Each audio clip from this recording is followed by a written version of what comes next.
Welcome everyone to episode 15 of the Whale Lounge. We are on location at Full Tilt Brewing Company with our best friends here. We have 5 brand new brewers and local whiskey. Thanks for joining us first and foremost to Jordan, who is brand new to the show. Nick joined us for the very first show. Thank you, sir. Hey, man. I had nothing better to do today. Right. There's a matter of just cleaning kettles. And I think I owed you one. I think I owed you one. So for the show, we got 5 brand new beers, as always, and 1 local whiskey. This is kind of a coming of age show for me personally. Nick, you were part of the first show, and this is our 15th in. And instead of going to Max's where it all began, we're at Full Tilt where we've done a lot of really cool shit in between. So I'm going to start with the Other Half Brewing Company Triple Dream Cut. We're packed with Citra and Strata hops, a little bit of lactose to give a creamy mouthfeel. Cheers, guys. Hey, cheers. Let's have some fun. Yes, absolutely. So let's talk briefly. Jordan, I know you're new to the show. What's your introduction into beer, basically? This is your origin question, essentially. Where did I start? Yeah. Okay. Yeah. I always have to do the math back in my head, but I was 21 years old. I'm 33 now. Going to be 34 this year. So that, sorry, I'm trying to think. It was, I guess, 14 years ago at this point. I started working, I was in college, I was in school, and I had to do an internship with something that related to my field of study. At that point, I was in school for civil engineering, so I was able to talk my craft beer nerd professor into letting me internship at a local brewery. I worked for them as in their restaurants and stuff like that, Sure. So that's how I got my little in. It was Myrtle Beach's only production brewery. And I didn't get paid for it, and I worked there for probably about 2.5 years. For love of the game, man. Yeah, and I finally moved here in 2010 to Baltimore, back home, because I'm from here, and found my first paid job with Oliver Brewing Company downtown. Right. Awesome. Circa 2010. What brought you to the love of the craft beer game and the small knit community that it is? It was working with those guys actually, because I did a lot of when I first got here, I did a lot of different jobs. I worked for Costco for a hot minute, PF Chang's. Sure. I just needed to kind of find your way find in the a world. job, Yeah. and figure it out at that point. And when I finally started working with Oliver's, they put me out I did a lot of the beer festivals. That's where I met Nick and Dan, and I think I was with Duclaw at that point. But Sure. That's how I met those guys at Duclaw. I was on the circuit out in, the craft beer festivals and all that. I had to do every single one of them. I had to figure out how to staff them, do it myself, whatever. But I met a lot of people and just retained a lot of those, contacts and made friendships with those guys, and we still talk, and, Right. I still bum stuff off of them. right. Bar, a couple bag of malt, or some yeast. Or yeah, exactly. So in between a year that almost a year that we've talked, Nick, on camera about beers and such. What's changed? I feel like you guys have been one of the few very lucky and blessed people that are have thrived in the middle of a pandemic. Man, it's a lot of things lined up for us. It's a long I could spend I could write a book. It's a very open-ended question. COVID, yeah, and we're still surviving. We're not out of the weeds yet, but one of the things that really kind of helped us get over the hump was this idea of the dance jams, and it was a sour series that maybe wouldn't have gone out into distribution before COVID, but it was something that it seemed like the market wanted, and it was something that we thought that could bring people in even when we were shut down in the taproom sales, and we could sell for to-go product. And all of a sudden, we have something that's kind of hot on the market right now. We found success in it, and so we're having fun with it. We're doing candies. We got a couple crazy ones coming out in a month. That Yeah, to be named later, I yeah. really want to loose some information. We can give a on little that. teaser if you want. It's going to be something unlike you've seen from us or Very awesome. really anywhere else. Very It's awesome. going to be pretty fun. Let's highlight real quick that I'm sure all the viewers don't know. The three of us in particular, the second or third week in January of 2020, real quick, we jumped on a plane and hopped to Indianapolis. What do we do that for? So that was going to be my suggestion as what was the turning point for Full Tilt. And that is when we went and purchased our very first canning line. That's a great point. And the thing is, that happened because it needed to happen anyway. We were doing mobile canning. Canning company brings in a canning line on a truck. They roll it Contract, down. like you pay for every service that they offer and it you. was very convenient for a while. Yep. It ends up costing a lot of money. It's a very good transitional industry. It just costs a lot of money. You have to work around their schedule. Anyway, so we found a canning line, and we went and purchased it. And it just so happened it was right before COVID shut everything down, and draft beer sales were no longer a thing. Yep. All of a sudden, everything needs to go cans. Turns out we now have a canning line. I think we got one run on the line before COVID happened, and like just enough to break it in. And we're like, all right, here we go, on 100% canning. Right. What a wild trip that was, Oh too. my goodness! Yeah, That was a wild trip, man. Just the travel alone What was... did we touch down in Chicago, had a quick beer, jumped on a plane, and then touched down in Indianapolis. Took an Uber from the airport in Indianapolis to bum F, like, Nowhere. Indiana, in the middle of the cornfield, literally, where a dude was like, oh yeah, it's basically I just sell things, as far as like, I just go get them. Yeah. They Just go tell get me 'em, they and, tell like, me to go and get it was them. a I go canning get them. line, and so we're like, oh, this looks pretty legit, and we're like, all right, we'll take it. Now what do we do? Legit for being in his We're in the middle of garage. nowhere, there's no reception. There's no... Yeah, so they get on a flight back home. I'm like, I got this. I'll get a U-Haul. I'll take it back. I get this U-Haul. The first U-Haul I get is not tall enough for the canning line. I have to go return it, and now again we're in the middle of bum F. So it's like a 20-mile ride from the next U-Haul back. So get the U-Haul. It's not big enough. Go back. Get another one big enough. Now he doesn't have a forklift to lift the thing. So it was a whole half a day just get this thing on there. Now I have to drive it back from Indiana. Yep. And it was just, man, what a nightmare. Oh, and I thought the industrial size Ziplocs were going to be good enough to attach the thing to the side of the truck. Turns out, when you're driving at 2 o'clock in the morning and maybe you are a little sleepy and maybe you hit a guardrail, maybe Ziplocs aren't enough to hold that canning line up. Maybe you should have just taken a nap. Maybe I should have taken a nap. Maybe the Maybe you're just tired. canning line falling over isn't so good for the canning line, and maybe you end up needing to bring in a rep to come fix the canning line that you just purchased just a couple hours ago. So there's but anyway, we ended up with canning line. We were primed for 100% canning, And long story short is, like, I spent a ton of time up here at Full Tilt. Creativity from the brewer, support from the staff, and a very portable canning line with a phone that rings in the background. You can make anything it's happen. Yelp or it's Google, and like we don't need to answer that right now. Yeah, your extended warranty is up and needs to be renewed. Like, They found me. they found me. They're just looking out for us. No, but like this thing, like that we saw, just essentially folds up, and we can whenever we want to. We put on a piece of like. We put on like the roll of labels, and we just go. Yeah, crank up the it's been cracking Wu-Tang, out. crank up the Run the Jewels. We just Crank on some Run of the Jewels radio, or just some like Rage Against the Machine, or the rapping music. He doesn't like the rap music. Let's wait for this. That was the longest episode. Right? That was very. I think they called I'm a like, few God, times. It's like, all right, now you it's call. so important that you need to keep It's calling about to go down. You call. Usually at Max's, it's like, I was just calling to see if you guys had karaoke tonight. I'm like, no, we haven't karaoke in like over a year. Not for a year now.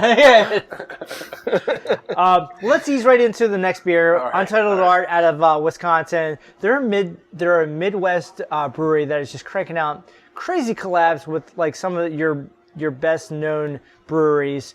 They're doing great unfiltered beers, but they're also doing hard seltzers. We're going to try the Black Cherry, 5% fermented seltzer with black cherry. Yeah, so that's nice. So, we've talked about this a little bit. We're trying to do our own seltzer line. Yes. And we've tried a couple so far.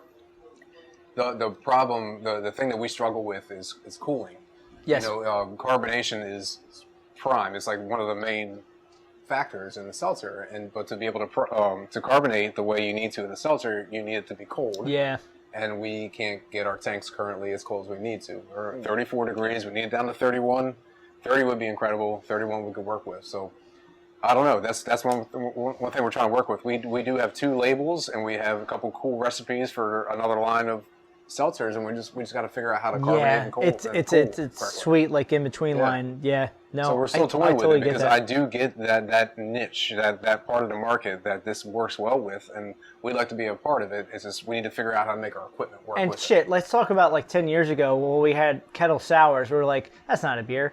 Where it had like pineapple and lactose and vanilla and everything. This is 10 years ago. We were just like, this is your gateway into people that don't like beers to like beers. Sure. So you'll get into like, so this is a hard seltzer. It's not your White Claw. It's not your, what's the other, Truly or anything like that. This is a brewery that is like, here's what we're going to do. We're going to devote kettles and fermenting tanks to an actual seltzer and see how it goes. Yeah. Maybe we'll like put some puree or whatever kind of like adjuncts there might be, and ends up being, the gravity ends up being about 5% or so, or the ABV ends up being 5% or so. Right. What are your like kind of experiences with seltzers and like the market?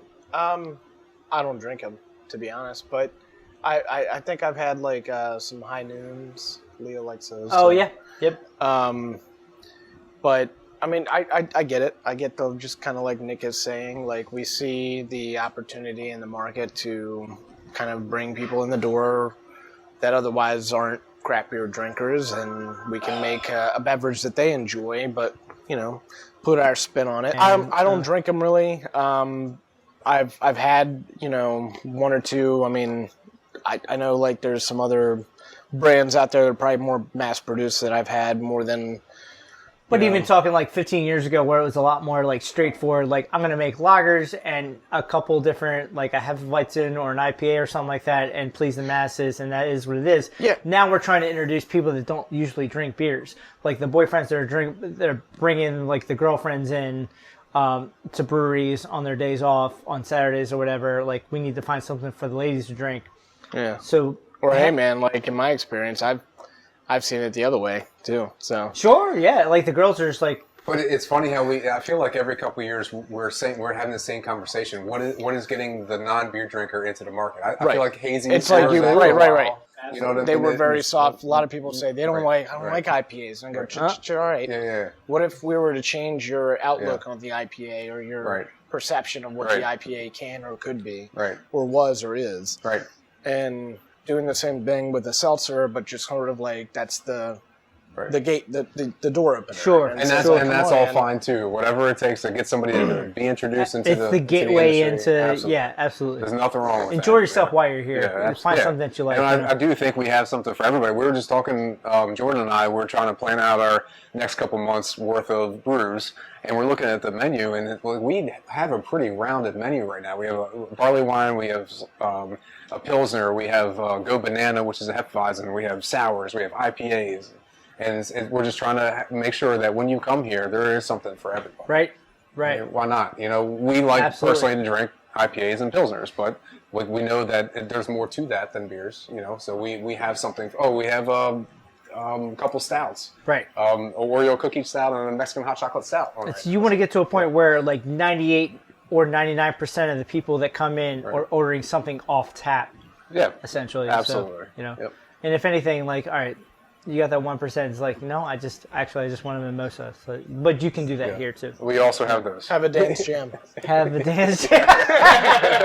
Dance jams. If you don't like beer, you can just whatever have a flavored mimosa. We'll even put tequila in your dance jam if that helps. Right. We will do that. Right. So moving forward from a black cherry seltzer, we're going into a heavily fruited sour with lactose, a whole bunch of vanilla. Fermented with ale yeast that's used in a lot of light kettle sours, and then afterwards pitched with pineapple puree to back kind of sweeten it. Okay. This is Idiom Brewing Company, Forbidden Fruit. Nice. Cheers, gentlemen. Cheers. Smells nice. I mean, in all honesty, smells and taste all right off the bat like a pineapple upside down cake. I mean, it is what it says. Yeah. It's nice. That's solid. So we have one that we just came out with, a pineapple birthday cake. Dan Yes. Shams. Yes. It's very similar to pineapple. But Yeah, as far as like flavor Yeah. goes, for sure. Yeah. The amount of pineapple is very similar. Yeah, it's nice. It's nice. Many people that walk into a brewery on a day off don't think about much about the back end of things. Can you walk me through the process of like the dance jams, the base, and then like whatever adjuncts or direction you want to go with, either candy jams or just different themed jams without any kind of other. So you mean like what we do here? Yes, yeah, essentially, yeah. Yeah, I mean, we have our base recipe. You know, it's heavy flaked oats and, you know, base malt. It's like a light Pilsner malt. We were looking for something that's always like as light as possible. Right. In color or mouthfeel and body, a little dextrin to like bring it up. But we'll mash in. We cool it down or send it over to the kettle. After the mash in, we'll transfer it into the kettle. Heat up to 180 degrees, sterilize it. Pitch some CO2 on top of it and knock the bacteria into the kettle. Usually takes a day or two, but the wort will sour. The pH will drop somewhere around 3.2, 3.4. And at that point, I'll come in, I'll take a reading, I'll get it, I heat it back up, sterilize the wort again, add lactose, a couple of hops, just for, you know, Just for because it's beer, shit's because sake, yeah. we're supposed to. Right. And we kick it over to a clean fermenter, and we ferment it out. We use a Kvik strain of yeast. It's a Norwegian yeast. We get fermented hot, 100 degrees plus. Takes a day or two, knocks out, and we're ready to. And for those that Move don't on know, and- like Kvik yeast, or like it ferments in a fraction amount of time. Yeah, of- you can go in a lot hotter. Yep. So we usually run in the tanks around 95 degrees, and they'll reach upwards of 100 and 101. Right. It's usually where I leave it. After that, after we get fermentation, we'll crash it, and we'll start to back sweeten, adjunct. We'll add whatever type of fruit, vanilla bean, you know, cinnamon sticks, like whatever we're Candy. Candy. Lots of candy. All the so candy. much all the candy. Well, let's elaborate on that for a minute, because I don't think what a lot of people know about Full Tilt is that we're what candy happens- wholesalers. And we have a wholesaling license. candy man, Yeah. and his name is the Candy Man. We get a ton of product from this guy, and if you walk into the front It's not door, healthy. you walk into the front door, you see a couple seats at the bar, but what you don't see after you pass the bar is 4 or 5 of us feverishly sitting down, unpeeling wrappers of candy like Starburst, Skittles. What else have we done? Gummy worms, Airheads, Warheads. Yeah. So we take that base and then. I think it then all what? started with the gummy worms, and Yeah. like we just kind of Nick said he liked gummy worms, and I was like, let's try it. Nick loves Who gummy knows? worms. Nick loves gummy Nick worms. loves gummy Um, worms. So we tried it, and it was a huge hit. So we started looking at other stuff, other types of candies. Some are easier to work with than others. Oh man. Uh, Some dissolve Some like give you in tiny water, little yeah. paper cuts underneath your Yeah. your fingernails. Some I don't want to talk about. We're right gonna now. look. We're gonna try and look and focus on some candies that are much easier Right. to open. But Right. you know, if it comes to shelling 20,000+ Starburst to make a beer like that, then that's what we'll do. Right. We do have a bunch of candy in the back right now. It's just a bunch of mixed candy, Yeah. just leftover candy, because we do everything to taste and add too much, too little, whatever. But we do end up with like a lot of extra candy. And I think we're just going to throw them all into one batch of Dan's Jams and just call it, you know, we eat our candy like this. That's gonna be a call, just like So stupid. So stupid. Also, I do want to tease out there. We just had a meeting today. We're going to be doing a collaboration with Brewery Fire and Homemade. And there could be a Candy Dan's Jams collaboration with those guys in a way. That's Hey, all man. details are released right now, You but never know. keep an eye out. We're talking about some fun stuff. I will say that like the night or two before a canning night, Jordan will text me. He's like, "Hey man, we're ready to go Monday or Tuesday if you're around." I'm like, "Absolutely, I'll come by."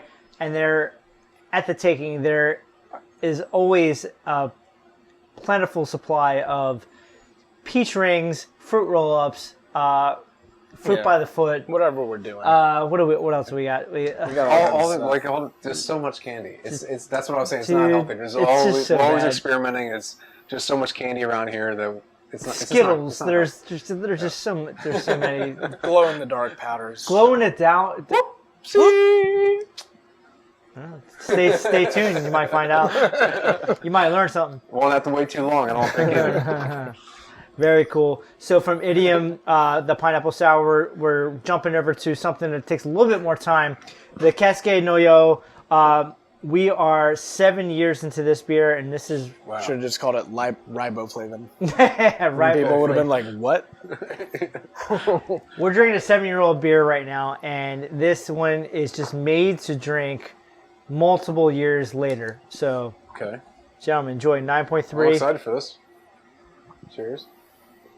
Smells awesome. It smells like straight armpits. I'm not gonna lie to you, but it's Well, maybe I like armpits. They smell good to me. but- I don't know.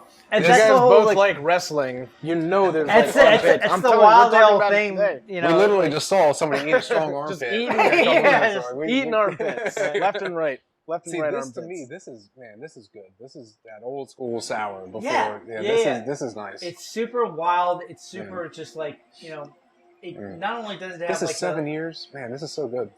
not only does it have like the lime like tartness to it, but it also has so much complexity. Like, nerds will get into like the talking about horse blanket and stuff like that, but it really has just like a whole bunch of like complexity to it. Yeah, musty. Yeah. It's got that good must. Yeah, just super barnyard, open to just like all sorts of kind of interpretation to it. Yeah. And then it actually has like fresh fruit into it as well. Man. Yeah, that's Of course, great. 2014, we're no longer in production here, but like this was something they stopped using. And I think in researching all these beers that we're drinking today, this is the most highly rated one on Untapped. So it's pretty cool. It's aged in white wine barrels. We haven't had a lot of time. We're trying to pump out some other stuff. We've talked very limited about doing stuff with wine must before, and Yeah. like, that's something we want to toy with. I think there's market out and there. that adds a whole bunch of just like it takes the moisture out of in the best way. It takes all the moisture out of your mouth out. It just like it adds so much tannic wine like qualities to it that I'm super excited about it. Yeah, this Let me is ask you, great. can you pronounce this word? Can you pronounce that? Noyo. Noyo? Noyo. You just made that up. No, Is you that just or is made that that how up. it's... I Make mean, the Noyo Joe's clap. You're confident. No, y'all. No, yo. I had no idea what it meant. I had No, to look it up. But No yaks. Yeah, so it's So apparently it's like the like a- essence of apricot. or like the seed part, Okay. Yes. like the pit. Yes. Okay. So that's cool. Yeah, man. I mean, it tastes great. I mean, like it with every sip of it, it dries out your mouth in the best possible way. It's hard to explain. And he's talking about just like like wine barrel aged stuff in general. I think it's a great like if you're having even talking about food. I don't think we ever talked about on the show. It's just like breaks in between. Like it'll completely wipe the palate for the next course and just be you'll be ready for the. You know, it's a good palate cleanser. Dino I'm Nugs. afraid to ask. Dino Nugs. They're 20-piece Dino Nugs. 20p down, only at Full Dude, Tilt. when was the last time we had problem. Dino Well, Nugs? maybe some other places, but especially at Full Tilt. Got that. Let's talk about Dino Nugs for a minute. No, I mean, they're delicious and they look Saucy like Nugs dinosaurs. the best. Yeah. Huh. Yeah. Elaborate on that. Well, it's just when we toss them in the sauce. There it is. Saucy Nugs Heard it the here best. first. Saucy Nugs at best. Well, the easy work is the last beer. Sorry, what? The easy transition is the perennial Abraxas. any year. I picked the 2018 because honestly, that's what we had left at Max's. But like Abraxas in general is my top 5 favorite beers, and I wanted to save it for you guys. This is such a great and like without even walking in earlier with Homemade and Brewery Fire being here, and they're talking about the things that I don't want to give away too much. So they were talking about like some of the complexities of like chili peppers and cocoa nibs, vanilla, cinnamon sticks. That's in a sour. Yeah. Look at that happen. This in particular, the Abraxas is your stout, which just tastes This like... sounds exciting, man. I'm looking forward to this. We used ancho chili peppers just recently. We used it on the Mexican hot chocolate beer that we had. Ancho. I think one of the times that I was over your house and I brought one of these or Chili peppers. something else, Oh, man. and I was just like, dude, we should. That we tastes should do very this. similar to the Cas Pajamas. Yeah. This is like, it doesn't have the burn that Cas Pajamas have. Yeah, We Depends added, what you're looking for. we added the R-ball in there, and that R-ball's Yeah. got some heat to it. Oh, so the ancho is Take more it like the back raisiny. Yep. Yeah, and I get that. Okay. Yep. So, Yeah, this is really nice. I mean, just with every year, there's a different just like complexity and profile to it that just like you have a little bit more vanilla this year and a little bit Right. more cinnamon or ancho or tickle in the back of the throat. Yeah. You know, with any other particular year, but like this is like one of my. She's thick. It's, Yeah, she's yes, super yes, thick. Yeah, Yes. That, and like that's even very just good. holding it next to it, it's like a shot of espresso, Yeah. but with a whole bunch of other cool shit in it too. I'm enjoying that thoroughly. Do you have, is that one of the bottles by chance? So we have more liquid? Or Oh we- yeah, that one. oh yeah. Right. So bonus. You won't see it unless you order a well-announced kit. There but, it is. Yeah, that's, Get it. That's definitely to enjoy. Let's talk about briefly. I know we've kind of gone all over the place real Yeah. quick about some of the things coming up, but like Sure. the Man. great qualities of having a brewery and your own canning line and being on your own terms is the free range of collabs with, and that's what it's all about. And we'll get to that later on a personal level, but like, what did I walk in earlier today? Like, what's coming up in the breaks of other breweries surrounding? Well, not even breweries too. We like to collaborate and help out local causes. So there are a few releases coming out, and I'm really trying to tiptoe around them. The Dan Jams are going to be something special. Jordan already put it out there. If you missed it, rewatch, look back. He threw something out there. It's kind of crazy. There's 2 other beers that are coming out there that may be best served during breakfast. That'll be launched at the same time. There's a 5th beer that will be a part of that big launch that's going to be called Snowcat Pilsner. Yeah. This one I'm really looking forward to. Me too. We're collaborating with a guy named Zane Lamprey. He's a comedian. He did shows 3 sheets, 4 sheets, Drink 'em Made Easy. Basically, he'll go around the country. Came out with a jacket. Yes, I he has a remember? jacket. He has a whole bunch of merchandise now on Yeah. adventure.com, adv3enture.com. The 3 is every time you make a purchase on their website, they plant 3 trees. So his wife is more into the animal rescue portion of things. So what we're doing is we're going through Zane to kind of get a nationwide presence for this beer, nationwide recognition, but we're benefiting Barks as our local animal shelter. Fucking awesome. So that's a really cool. portion of the sales from every one of these beers will go to Barks. And so the label of the beer is one of their foster cats, Quincy, is on the label. And he's a really cool white cat. So we're calling a Snowcat Pilsner. And that'll be coming out around the same time in about a month from now. And Jordan just brewed it a couple days ago. Used the Quebec. Right? Was it Quebec on this Lutra. one? The Yeah. Lutra on this. And it had already fermented out. And it's So, just a I few mean, days old. And it's already... It is an just- ale yeast. I mean, so it's not a true pilsner. Right. We call it like a pseudo pilsner, but like it is a clean, Yes. dry yeast. Yep. I don't think I've ever seen a beer go this low as far as like a final gravity. So It's gonna be a summer banger though. it's gonna be good. Yes, it's going to We've drink already- very nice. We were yes. drinking it Yeah. today out of the tank, and We it's, were, yeah. and it's still sitting at 80 degrees. So Yeah. Well, yeah. So keep an eye out for that. We ideally when we first started planning this almost a year ago, we didn't know what was going on with COVID. We were talking about getting Zane and Chad, his marketing director, and his wife to come out here and hang out and have a launch party. We don't know if we're going to be able to do all that, but we are going to do the best we can to have some sort of party that's socially distanced and safe, and still raise money for Barks. So we'll make announcements for that when we know what we can do and the exact timing of the beer. That's awesome, Should man. be cool. Like, and that's the beauty of just like having all these like sources at your fingertips. Essentially, we have Homemade coming up. We have Brewery Fire, like doing that whole Dance Jams collab.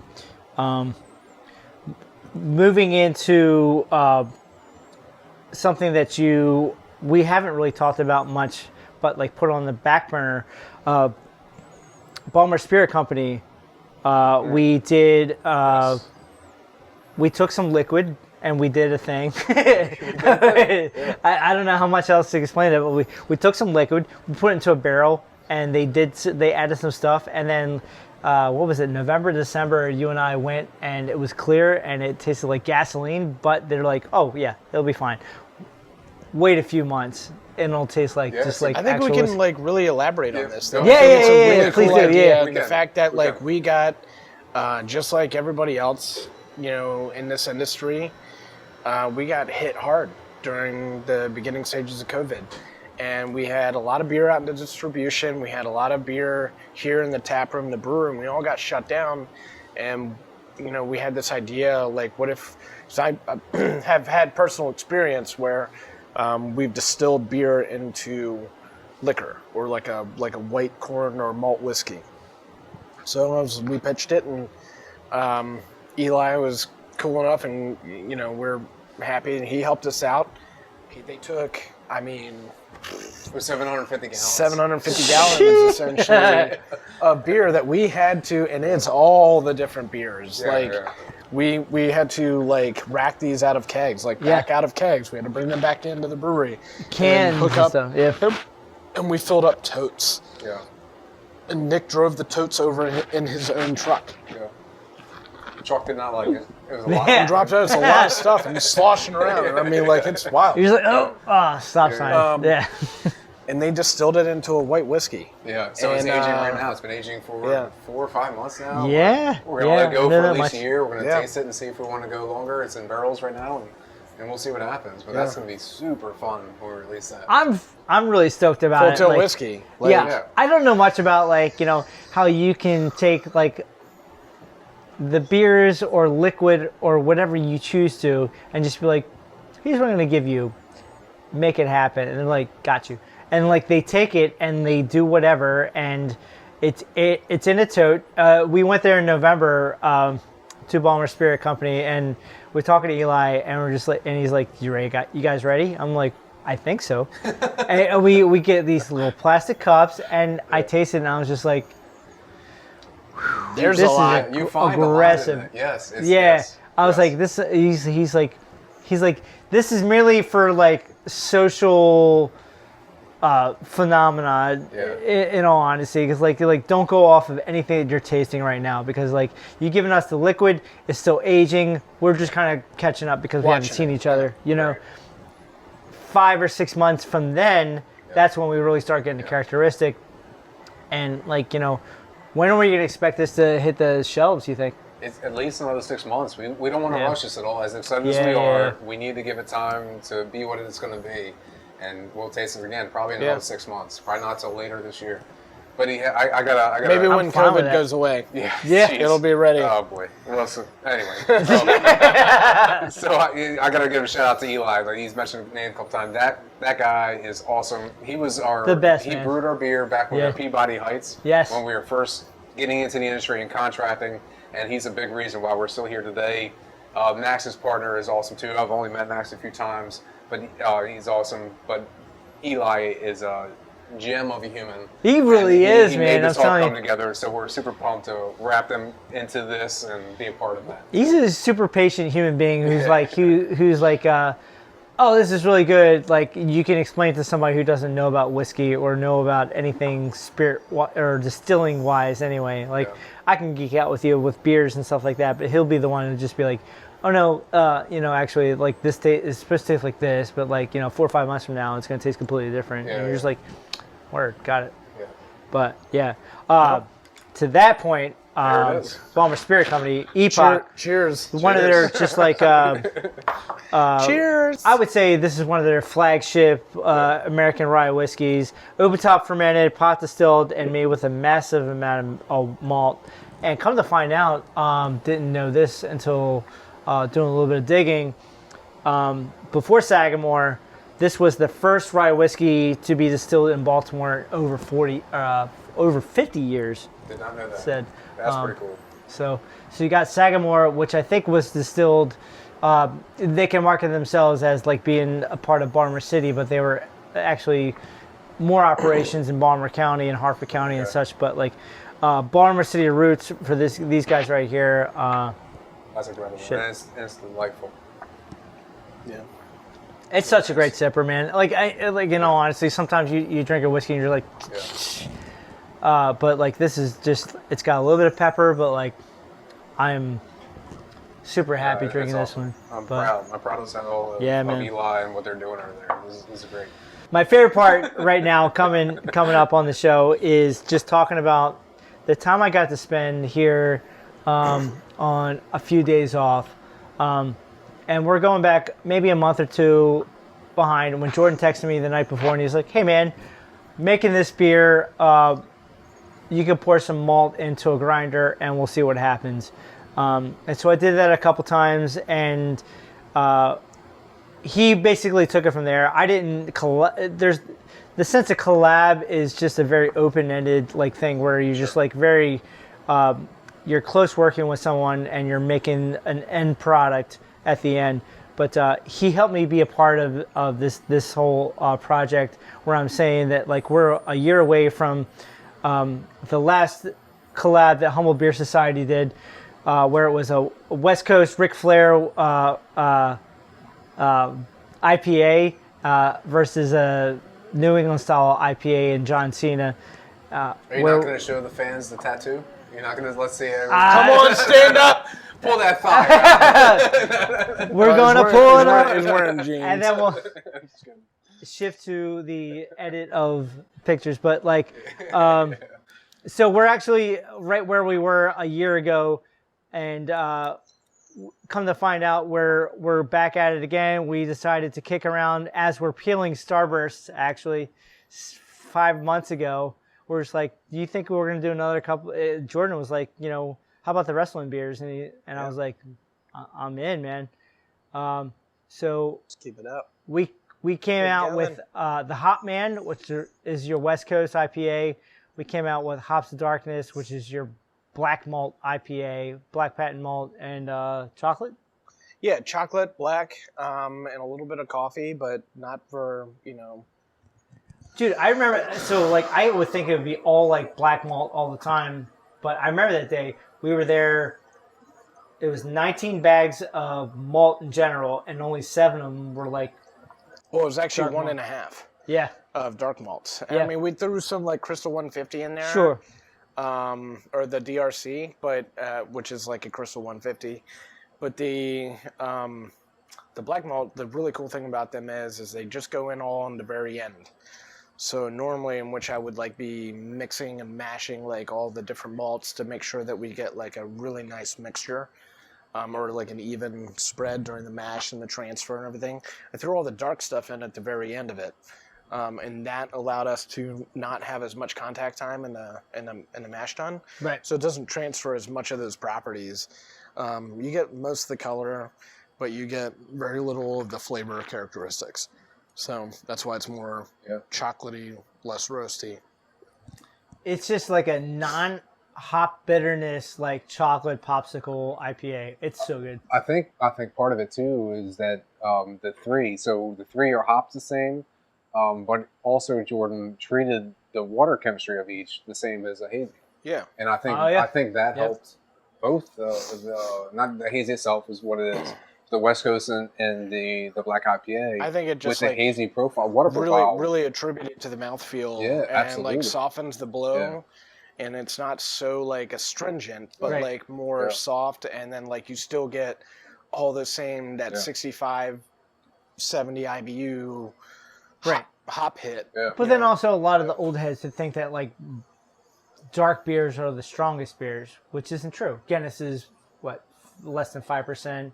Right. So we're trying to tell you that like we have Well. a ton of character in an 8% black IPA with a whole bunch of malt forwardness, but then also medium amount of like IBUs and just like a great finish where it's going to be like fucking like banger. Yeah. Right. Yeah. Right. Yeah. It goes down super- easy. It coats the tongue, but it's no more than like your resinous, hoppy West Coast IPA.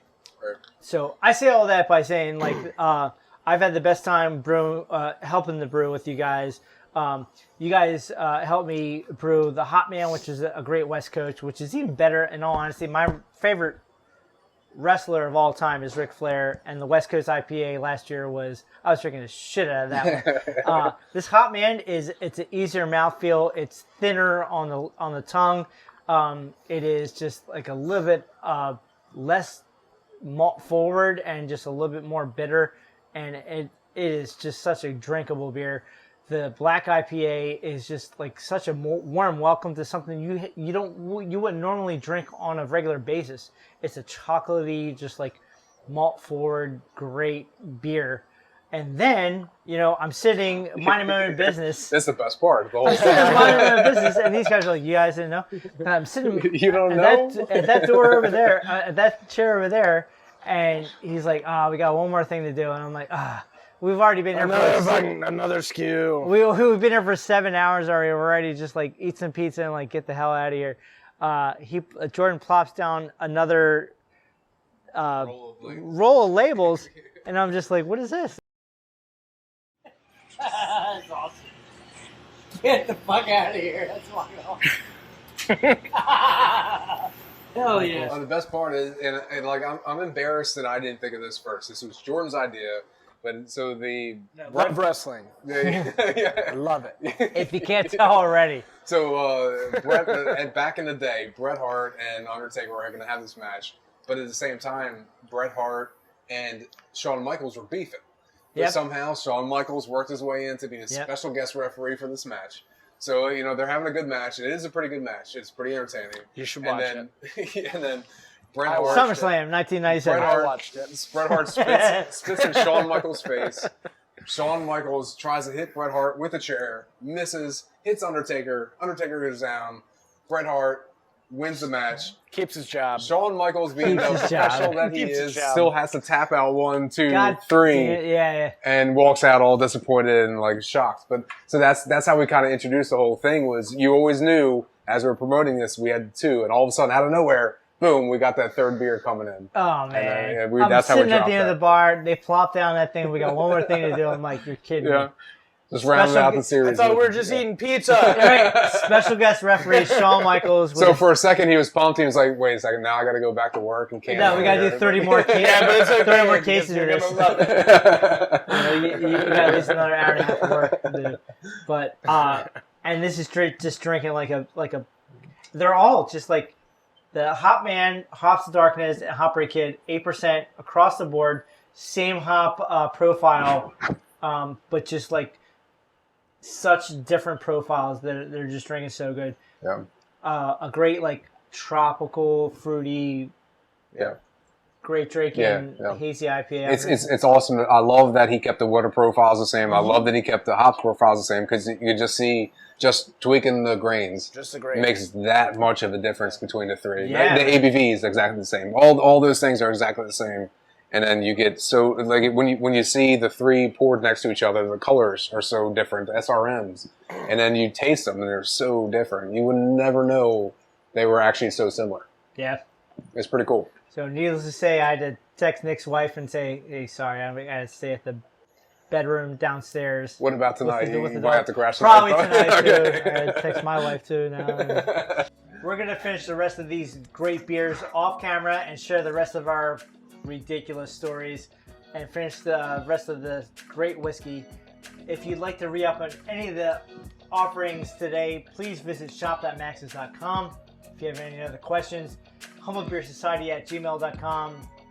Be safe, be kind, and as always, drink dope beer and say thank you.